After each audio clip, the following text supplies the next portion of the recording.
In the previous episode, while chatting with her best friend, Shendai suddenly thought about Moyu marrying someone much greater than herself. He had no choice but to accept the result as soon as their contract expired.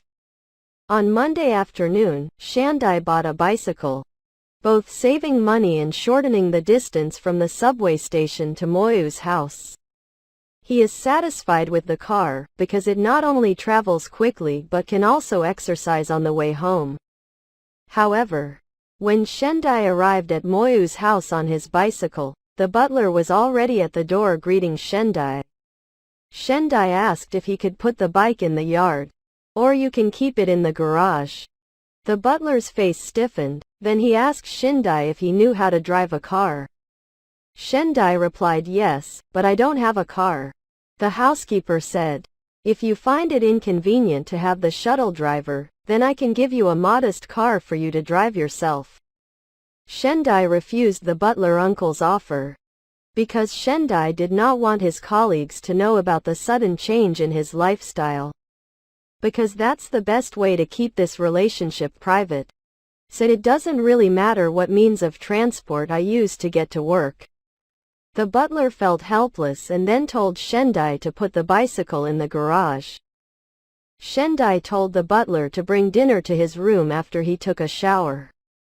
After bathing, Shendai thought that it was so late that she probably wouldn't be able to see Moyu come home today.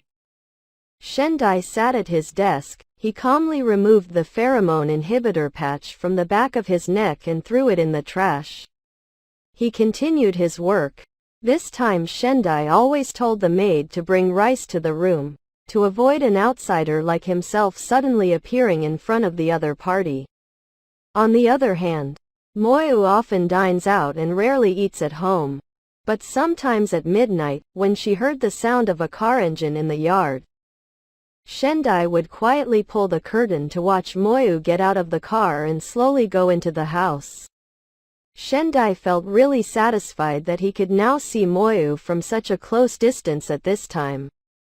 Suddenly there was a knock on the door. At first Shendai thought the housekeeper brought dinner for him. But the butler uncle announced that the master had returned. And today the master wanted to have dinner with Shendai. The housekeeper saw that Shendai's hair was still wet and told him to dry it before going down and to hurry up because the young master was waiting.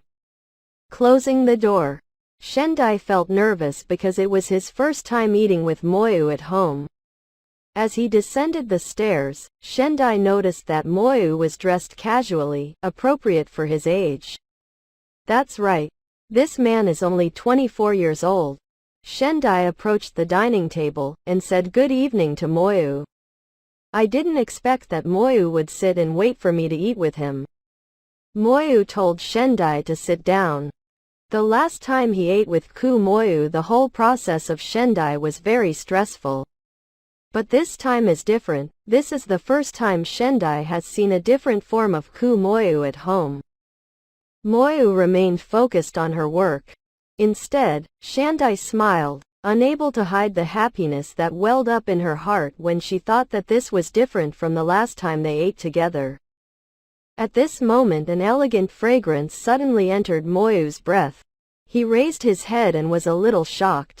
The faint scent of cuticle flowers reminded Moyu of the incident 3 years ago. When Moyu first visited the research lab, an omega was in heat. The scent was too strong, much stronger than the pheromone scent when Moyu was training against pheromones. So strong that a normal alpha wouldn't be able to resist. At that time, Moyu must handle the situation before the security department arrives. Then the company will be at risk of violating the law and being criticized by public opinion. Now that I think about it, that was the only time in my life that Moyu almost lost control. Now I smell that scent, although it is very faint, it is enough to evoke memories. Moyu glanced at Shendai's neck and made sure there was no pheromone inhibitor patch on Shendai's nape. At this time Shendai also noticed Moyu's intense expression, so he unconsciously covered the back of his head and apologized to Moyu, saying he would go get the inhibitor patch.